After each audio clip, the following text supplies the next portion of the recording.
Salam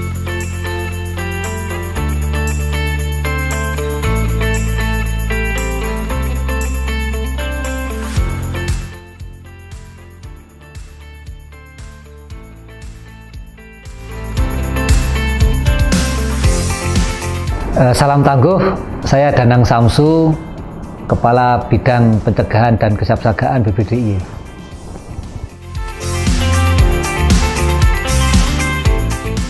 Bencana bisa dianggap sesuatu yang negatif ya, jadi bisa jadi ada korban, ada penderitaan, ada kerusakan, kerugian, kemudian ada tekanan-tekanan kejiwaan yang tidak kita harapkan. Itu karakter bencana menurut saya seperti itu.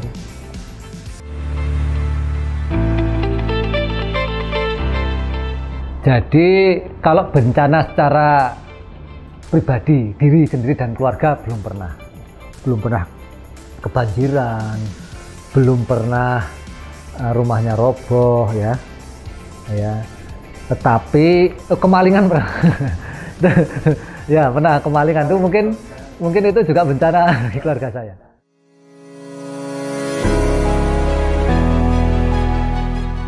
Mulainya ketika tahun 2000-an lah, saya kerja di Bapeda Kulon Progo.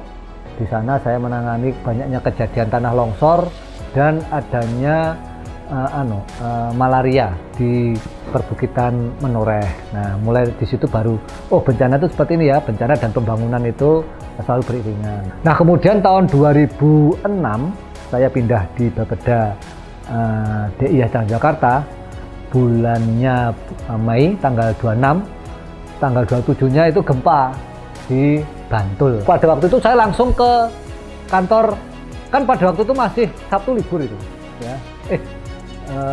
ya. Sabtu itu saya datang ke kantor, di sana langsung dilibatkan ke kegiatan-kegiatan penanggulangan bencana. Pada waktu itu kan saya kan sudah ada pengalaman atau berita-berita tentang tsunami Aceh itu. Wah, menarik itu karena saya banyak baca tentang tsunami Aceh.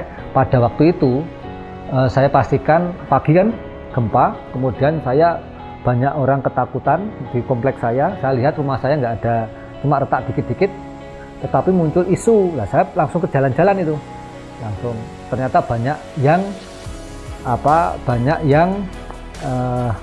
takut tsunami, padahal nggak ada tsunami kan, lari gitu. Lah saya ke Bantul, naik motor ke Bantul.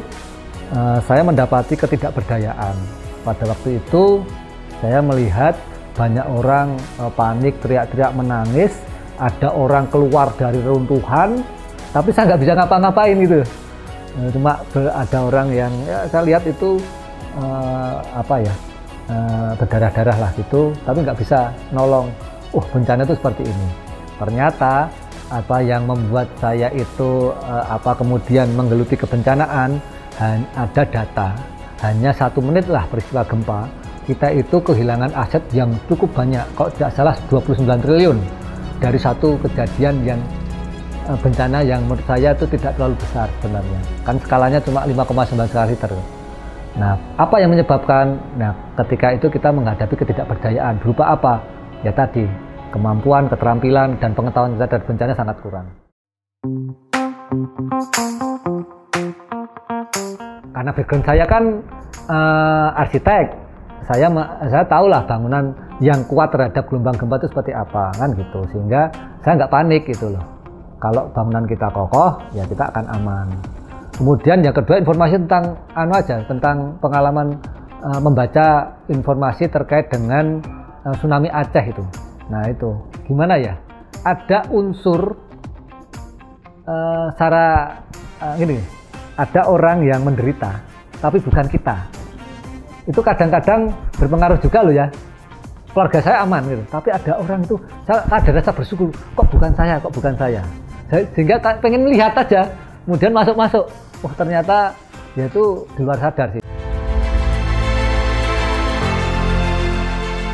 Ya pada waktu itu saya sempat nangis pada itu, nggak bisa bantu itu ya. Cuma akhirnya begitu masuk korbannya kan banyak itu, yang luka-luka itu. Bahkan ada yang dibawa luka, dibawa motor, bawa pickup segala macam. Ya, saya tahu dibawa ke rumah sakit juga akan kolap pada waktu itu. Tapi nggak bisa ngapa-ngapain. Akhirnya perasaan itu menjadi perasaan haru, kemudian ya pengen menolong tapi tidak memiliki kemampuan. Takut darah juga saya. Kalau pas gempa terjadi, pas gempanya, apa posisinya di mana? Saya masih tidur. Ya saya kayaknya keluar terakhir saya. Jadi pembantu saya bawa anak saya karena mandiin istri saya. Tapi kemudian saya keluar terakhir gitu. Dan waktu itu kan konsentrasinya lagi ke Merapi ya Pak? Ya. Nah, sempat nggak menduga, oh ini Merapi ini bukan gempa ya? Enggak, saya tahu kalau itu hanya gempa, ya perasaan saja. Tetapi memang informasi kan pada waktu itu banyak radio mati itu. Radio yang hidup cuma satu itu ya, radio Sonora sama RRI kalau nggak salah. Itu informasi ini yang kemudian tidak sampai Merapi, tidak ada. Ya akhirnya ya gempa, nyata-nyata gempa banyak rumah-rumah yang retak itu.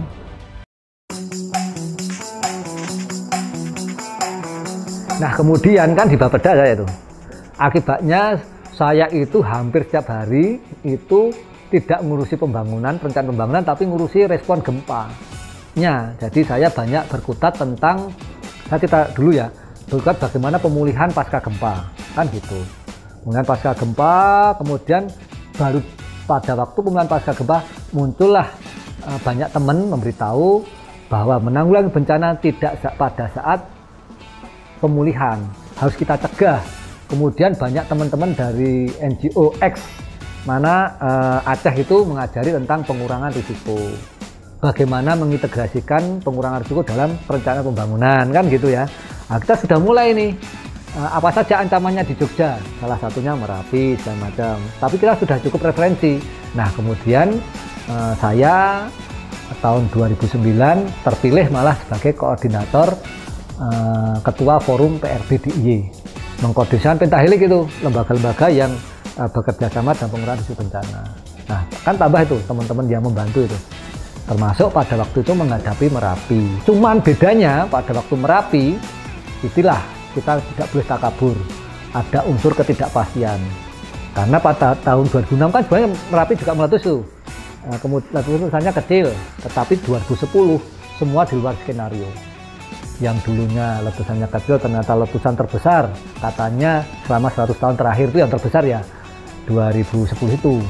Jadi persiapan kita ya jadi kurang. Bencana itulah, bencana itu ketika kesiapan kita di luar dari ancaman yang muncul yang mengakibatkan dampak tadi gitu. Jadi 2010 akhirnya saya lebih pede lagi. Banyak yang bertanya saya, Pak Mas Danang, kalau begini bagaimana Pak, begini bagaimana. Nah, untungnya saya duluan banyak membaca. Nah, jadi pada waktu itu saya merasa saya banyak dibutuhkan.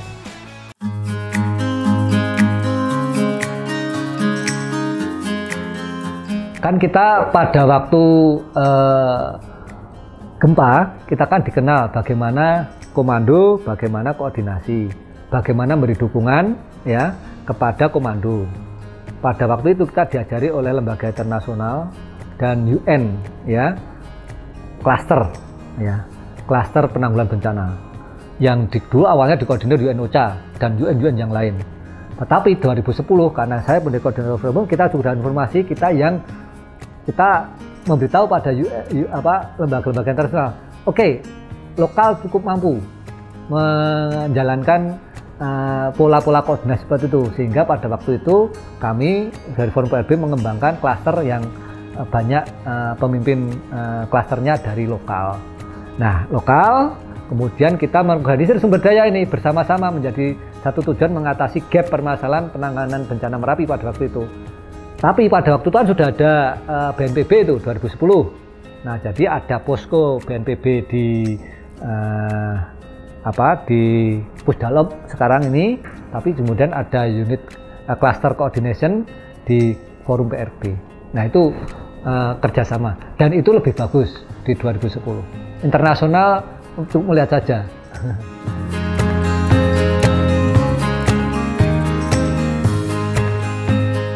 Nah, Satuan Koordinasi Pelaksana Penanggulangan Bencana, namanya Sakolat. Itu kepanitiaan sifatnya ad hoc, ya, dipimpin oleh kalau nggak salah kepala wakil gubernur, sekretariatnya Kesbangpol, Linmas itu ya. Nah itu yang mengkoordinasikan penanganan bencana.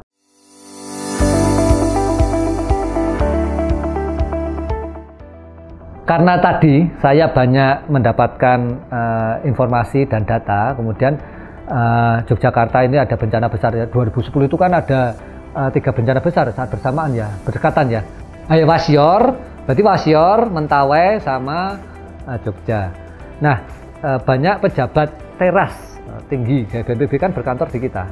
Nah, dari situ kami mendapatkan informasi pengetahuan bagaimana cara mengelola atau manajemen bencana. Nah, setelah itu ada beberapa kejadian bencana yang kita tangani ya, terutama yang rutin. Yang rutin tuh kalau nggak cuaca ekstrim ya, berupa kemudian memicu tanah longsor, banjir, dan angin puting beliung yang kecil-kecil. Yang besar itu abu vulkanik ya, Gunung Kelut. Ya itu kita sampai menerapkan tanggap darurat 2 kali 7 hari. Kemudian Cempaka yang lokal ya. Kemudian keterlibatan yang lain ya kita di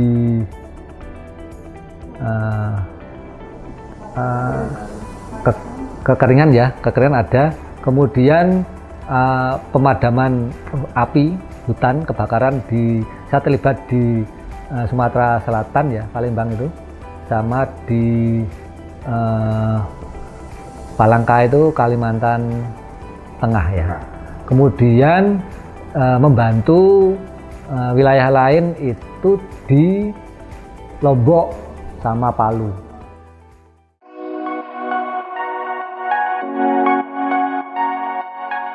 Yang Merapi. Ya karena sudah mulai banyak informasi apa yang harus kita lakukan, dan kemudian ada pembuktiannya. Oh ternyata harus gini loh. Ternyata komando itu harus satu komando itu kenapa? Gitu. Kenapa kita itu harus menghindar dari wilayah kawasan rawan bencana, misalnya gitu. Kemudian pentingnya rencana kontingensi, pentingnya ada backup plan, ya. Jadi kalau ini nggak jalan harus ada jalan nih. Pentingnya menyiapkan sebelum kejadian. Nah, kemudian pentingnya komunikasi. Nah, pentingnya pengelolaan data informasi terpadu. Nah, itu jelas kelihatan itu kenapa kok kita tuh harus ini. Nah, itu. Kalau di 2006 kan kita nggak tahu sama sekali. Yang kita pokoknya asal sibuk kerja di penanggulangan bencana, tetapi tidak akuntabel. Apa yang kita laksanakan ya seolah-olah kita sibuk aja, nah, gitu. Tapi dengan adanya di Merapi itu kita bisa tahu, oh kalau kita melakukan sesuatu tuh harus ada planningnya, harus ada indikator-indikator keberhasilannya, harus efektif, efisien. Itu bagaimana, nah itu.